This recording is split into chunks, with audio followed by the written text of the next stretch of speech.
Smell Talks, un podcast by Né. Les rencontres de la culture olfactive. Parfumeurs, auteurs, scientifiques, Né vous propose des conférences d'experts à travers le monde.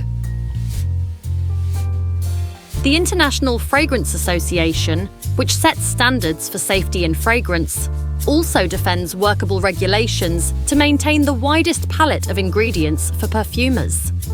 In March 2024, the artistic fragrance community gathered in Milan for the 14th edition of Essence. There, among a wide range of panel discussions, Martina Bianchini, president of IFRA, gave a lecture on how this organisation can help to build understanding in the niche fragrance market. Good afternoon. I would like to welcome you all to the next session, which is entitled How Can the International Fragrance Association, IFRA, Help Build Understanding in the Niche Fragrance Market? So thank you very much to the organizers to invite IFRA today to share with you how we could actually help build understanding in the niche fragrance market. You know who IFRA is and why we exist. We really want to make sure that fragrance is a safe and essential part of life. And IFRA's role has always been, since its inception, to promote the safe and sustainable use of fragrance for everyone's enjoyment. Now, in the previous session, one perfumer said, don't study chemistry, perfumery is an art. And that's very true. I was amazed to walk around the booth here and see all this dynamism, all this creativity, and this richness of metamorphosis. But at the other hand, as you want to create, science is what underpins also the art of perfumery. And for IFRA, we're a science-based organization that works with and through national associations as well as governments and companies around the world. So we have a tripartite membership, global multinational companies that finance IFRA, but also 23 national associations in 24 countries around the world. That is Europe, Latin America, Asia Pacific, and North America. And in countries where there is no national association, people can become a supporting member of IFRA, like in India, which is also an incredible sourcing hub. So IFRA has a dual role. Our role is, number one, to set the standards for the safe use of fragrance. And anybody that is a perfumer here probably is familiar with the IFRA standard to some extent. The other role is to advocate for workable regulation with governments around the world to maintain as wide a palette as possible for you, the perfumers. Because at the moment, what's happening in the regulatory world, there is also a metamorphosis going on there. And the metamorphosis is a tsunami of regulation coming from all angles. But still, the common goal that we have in IFRA, and we're sure you have too, is safety first. At the bottom of these, you see here the perfumers on the bottom left. You want to call for regulation that allows you to create with the freedom to choice, as we have seen in the previous session. But the industry, as industry, we need workable, sustainable, and proportionate laws. And the consumers are more and more demanding transparency. And the regulators, as I said, are sending us tsunamis of regulation because they feel that people and the planet need to be protected and even more. So I would now like to speak about the IFRA standards a little bit more, in more detail, and then come to some of the other tools that we offer as IFRA. The first thing we offer to perfumers worldwide is the IFRA Code of Practice and the IFRA standards, which are tools that you can download on the IFRA website. But of course, as a producer, manufacturer, the ultimate responsibility for compliance resides with the company. How do you start with regulatory compliance? Have you heard of the IFRA transparency list? Yes? I see faces nodding. Yes, so everything actually in IFRA starts with the IFRA transparency list, which is the list of fragrance ingredients in commercial use every 5 years.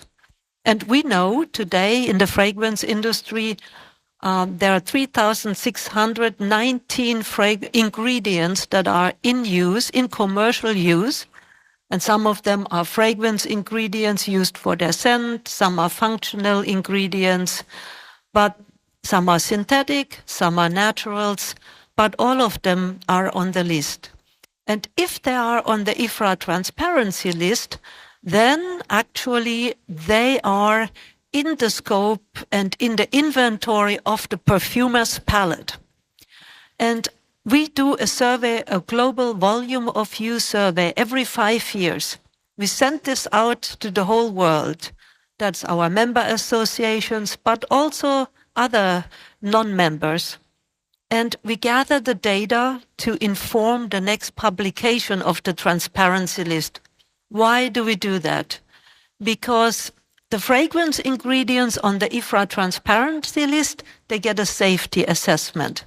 Once they have a safety assessment, then they're also evaluated for whether or not they should get an IFRA standard. And so if any company participates in the volume of use survey and their ingredients then go on the IFRA transparency list, they will get a safety assessment. And the other benefit is that if there is a regulatory pressure or NGO pressure and the material is on the IFRA transparency list, then we will activate a strategy to protect those ingredients or defend those ingredients and or work and with governments to provide more scientific data to assure the safety and safe use of those ingredients. So at the end of March this year, we're going to make a call for the next volume of use survey, and we will also share it with you on the website. And if any company here would like to contribute to that, for 6 months, you can do so. You can send your ingredients that you use back to IFRA, and then they will go on the IFRA transparency list. And subsequently, then they go into the whole safety assessment program. So the IFRA standards are also recognized with governments around the world because they are the risk management system for the industry, as you very well probably know. And there are the standards are set through a very open and transparent process together with the Research Institute for Fragrance Materials and member companies, and they are reviewed by an independent expert panel. So, and RIFM publishes all safety assessment in Elsevier. There's 1,800 fragrance ingredients that have publications, safety assessment publications, including the more now also naturals. The naturals are coming now, but these are discrete synthetic chemicals. Just for those that are interested, how is our standard process actually developed, and how do you assess the safety of different endpoints? Here you see a human being, and you see that there are 12 categories, and the safety assessment done by the fragrance industry looks at how much fragrance you can dose maximum based on these body sites that you see. So it could be arms, underarms, stomach, skin, face, scalp, neck, and so forth. And then from that, there are 12 product categories that IFRA divides and RIFM divide the consumer good products in. And you see here, I saw a lot of fine fragrance. Fine fragrance is category 4. If you want to know, can I use a certain ingredients in my fine fragrance? Or if so, in what dose? You can go to the IFRA website and then find out if that material has a standard. And then you can dose accordingly. You know, some niche perfumers, I know they don't have a lot of softwares, even though there are software providers out. Some still work on Excel spreadsheets, but all of this can be made available, is public information. And we encourage also the non-members to use this information. So what is today out? IFRA set 263 standards, and what for? So a standard can ban a fragrance ingredient altogether, which we did. Last year we banned mint lactone, which was a fragrance ingredient not used very little, but it was found out to be genotoxic, and therefore it was banned. Now we're on the 51st Amendment, and we have 263 standards, and most of them, they set restrictions. So, for example, like oak moss, certain natural ingredients, but also synthetic ingredients, they have a restriction or they have a specification that you have to use them in such a purity. And this is all described on the standards. Now we're on the 51st Amendment, and the deadline for complying with new creations is actually March 30, 2024. So as of next month onwards, no fragrance perfumer should use standards that are not compliant. But I said it's voluntary for niche perfumers, but strongly encouraged. And then for existing formulations that require reformulation, the market has until October 30, 2025 to change the formulations. So we also work with governments around the world on the IFRA standards. For example, China has a lot of legislation in place, and they have also their own standard setting body and their own standards for fragrance ingredients. We are working with our Chinese member association, CAFSI, the Chinese Cosmetic and Flavor and Fragrance Association, to translate the standards into Chinese and work with the government. And seeing that the government understands the standards and also makes them available to Chinese companies. The same is true for any other country in the world. In some countries, standards are incorporated in the legislation, like in Asia, the Asian cosmetic legislation. In other countries, they are required for an IFRA certificate is required for product notification. So we have this global network of engagements with governments, with and through the national associations, to make sure that as they develop their legislation, could be chemicals legislation under which fragrances fall, we can actually provide them with sufficient information so that they don't have to start from scratch. And this allows international companies the freedom and the license to operate. I would just now like to switch to another program that is interesting for people to know.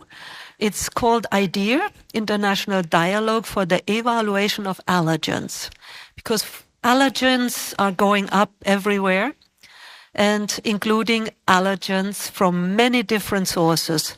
So IFRA is interested if somebody gets an allergy, a skin allergy, is it from fragrance or is it from something else? We all know most of the allergies come from metal, nickel, or natural ingredients, but there's also a possibility that fragrance allergens could come from fragrance use. So we're currently doing a very large in-market surveillance study with 9 clinics and dermatologists around Europe to see what do patients go to the hospital with, how is the allergies that they have defined, and subsequently could the allergy be from a fragrance ingredient. This also helps to assure that the IFRA standards are working in the marketplace and the legislation is working in the marketplace. Now I'd like to switch topic again on another big program that we're working on for the fragrance industry, which is a collective and common program on sustainability, a framework for industry action. I've been around the exhibit this morning and I see a lot of sustainability references. I see upcycled, and it's a trend. Yeah, clean fragrance, all this is in a trend. At the same time, sometimes it's difficult to know how do you translate these common terms into a program for a whole industry, for a whole sector. We have done this together with the flavor and fragrance industry, and our program is the framework that starts with, if you want to do responsible sourcing on the left, what you actually need to pay attention to. Yeah, where's the legislation, Nagoya Protocol, CITES, and so on, and what programs are there or can be developed collectively to make sure responsible sourcing happens. And here we partner with UEBT, the Union for Ethical Biotrade, on a priority program for responsible sourcing to assess risks in natural supply chains. And then is environmental footprint. Again, the world is asking for your greenhouse gas emissions, and you need to deliver that on an industry basis. The third pillar of the sustainability framework for the fragrance and flavor industry is occupational health and safety. What happens in the workplace, exposures, equal opportunities, training, and all this. And then product safety. And lastly, transparency. I talked to a lot of people this morning and several said, we really appreciate that IFRA is opening up so much because we don't know a lot about it other than it seems to set restrictions and boundaries to fragrance creation. When we say it, our intent and our goal is just to do the opposite. It's to help perfumers have a very wide and creative palette available to them. So this charter that I mentioned, which is the sustainability framework, is signed by 138 companies around the world. And we set the priorities for 2024. For that, we said, what do we work on? There's so much to do on sustainability. Where do you start? So we did a materiality index and we asked the value chain, can you tell us what do we need to work on? Or where can IFRA provide you the platform for collective and common action? And you see here there are the 16 priorities for the industry, carbon footprint, biodegradability, responsible sourcing, deforestation, green chemistry principles, circularity, circular economy. All these initiatives are either have regulatory drivers or they have market drivers. So that means the industry should organize itself and do something about it. We published our second sustainability report, which gives you a snapshot of where the industry is at this moment in time. The report can be downloaded for the IFRA from the IFRA IOFI website, and I encourage you to have a look. Don't have time now to go in it, but in essence, it shows that the fragrance industry, because we're so rooted in the natural world, has a high awareness about sustainability issues, and there's a lot of efforts going on by all companies that want to make a difference and strive to a more sustainable world. In the previous panel with the rising perfumers, I mentioned already, it was said that don't study chemistry because perfumery is an art. But at the other hand, IFRA felt that there is still a need in the market, and we got a lot of requests from companies to give more tools so companies can do their own sustainability assessments and improve their own sustainability business case. So we partnered with John Warner, who is the father of green chemistry, and his company Beyond Benign in the US, and we designed a green chemistry compass tool. And this tool is going to be published very soon in Perfumer and Flavorist as a research article, but it gives the perfumery community another tool to look at their sustainability profile of their fragrance ingredients. So what we did, we took the 12 principles of green chemistry. We deducted 3 of them because they're not relevant for fragrance ingredients. And then we mapped them against the 5 principles of the Sustainability Charter, starting from responsible sourcing to your own operations, into your customers, distribution, all the way to the marketplace. And we developed a questionnaire. So now the questionnaire can be downloaded from the IFRA website, and anybody can use the tool.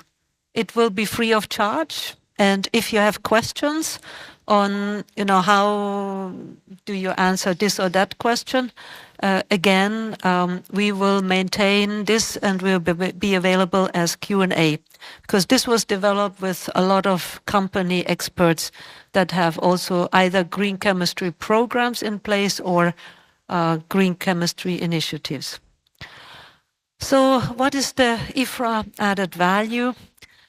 First of all, through the IFRA network of associations, we cover the fragrance value chain from upstream, our upstream suppliers, all the way to the downstream customers.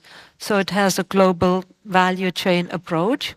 And with others, we really can provide this global policy overview and industry developments. So now we're working at the request of the industry to develop a fragrance industry-wide definition and position on microplastics. Microplastics is big, manifests itself in many different legislation. So we have had holding statements in the past. Now we work with everybody to update the position. We also make available webinars, information letters. I don't know if some of you are on our mailing list. The monthly news send goes, and this is available to non-members as well. Because this way we can provide also early intelligence on acting and developing and emerging issues. So the theme was here today: how can IFRA help build understanding in your segment with the niche perfumers? We're really a resource for you, any company, large or small, including the niche market. We have a committee with ISPC, the International Society of Perfumer Creators, which some of you have probably signed up or are members. We meet every 6 weeks. We look at what's of common interest, and we disseminate various relevant information, as well as listening. What should IFRA address that is on your mind, which we're not doing today? So we also work with small and medium-sized companies can collaborate with IFRA. If they're a member of a national association that's a member of IFRA, like here in Italy, it would be Federchimica. Federchimica has, I saw Roberto was there, Mangano, I think is now left because he knows this stuff inside out. He has been for many years in our European Regional Committee, which deals at all legislation related to the Green Deal and REACH and chemicals management and so forth. So anyway, small companies can be nominated through their national association and then they can work in IFRA committees. And also in countries where there is no national association that's a member of IFRA, the company can become a supporting member of IFRA. So more membership information is available. Lastly, I just want to draw your attention to a book we developed for our 50th anniversary last December. We did it together with our media partner, NE. It's called We Love Fragrance. But it's a testimonial to our shared love for fragrance and IFRA's goal to make sure you maintain your creativity, but at the same time, we work on the risk management and safe use of fragrance. And with that, I will conclude my presentation and see if there are any questions. Thank you. Thank you. May I ask 2 questions, please? 2 questions. One of them is mine, and the other one is being asked by retailers all the time, customers, buyers, everyone. Chemical and allergen problems with food are potentially far more dangerous than dermatological. And what on the side of the public people don't understand is why can IFRA not be giving the allergen information and then allowing people to make their choice rather than banning? And this is very hard to explain to people. Yes, so there are 2 dimensions to your question. One, if IFRA bans a fragrance ingredient, it's on a scientific basis on research findings from RIFM, Research Institute for Fragrance Materials. And they ban if the material is genotoxic, which means it could cause mutation. Yes. Now, allergens can be used because not everybody has allergens. Yeah, No, I mean, no. I don't have any, but some people suffer a lot from it. So what we do, and in Europe there's been legislation in place for many years, more than 10 years, to label allergens. Yes.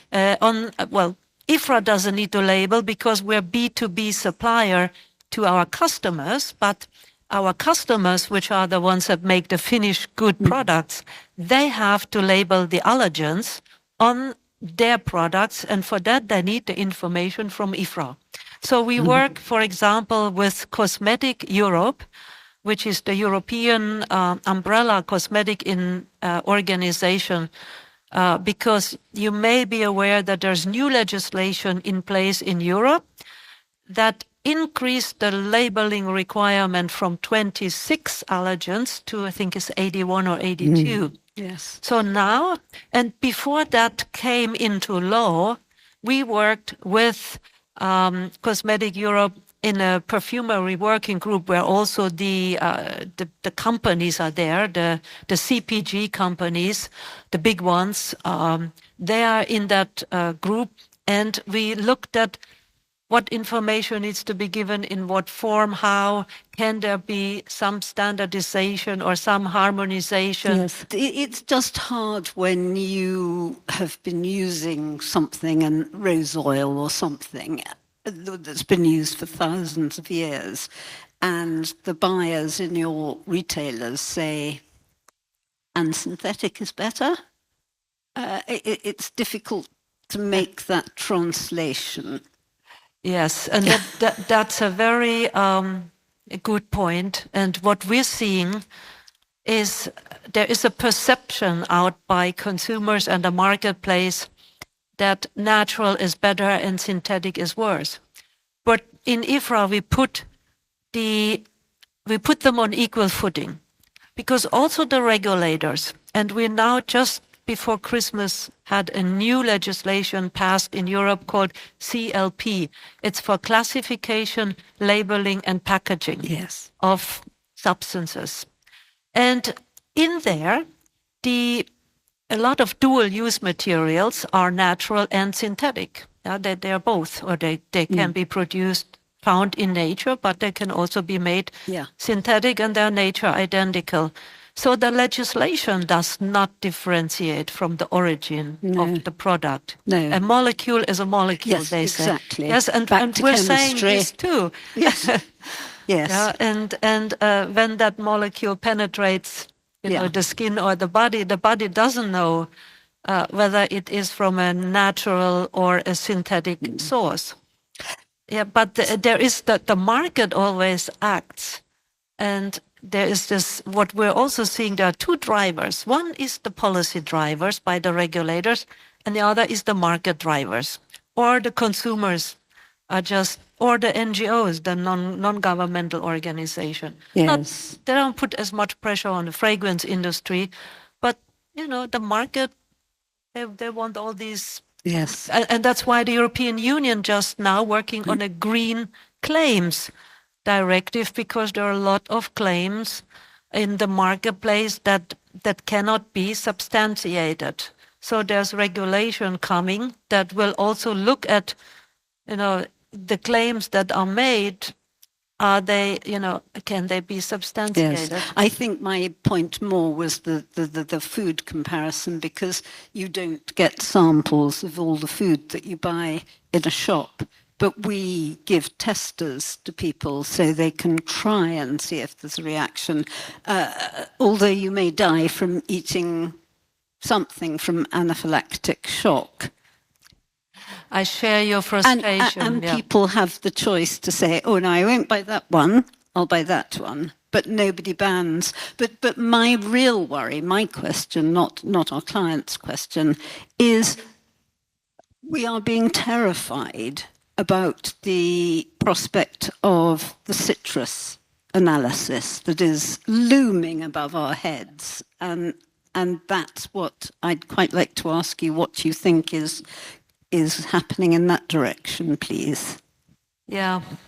The general problem is at the moment in European Union legislation that the regulators are shifting the total mindset. They flip what's called the risk logic on the head, and they're moving from risk to hazard-based approach. Now, what does that mean? Risk means that you look at the exposure. Yeah, if you have a ingredient that can have hazardous properties, but you are not exposed to it or in very small amounts, there is no risk. There's a threshold of toxicological concern. Once you exceed that threshold, then you move into the risk space.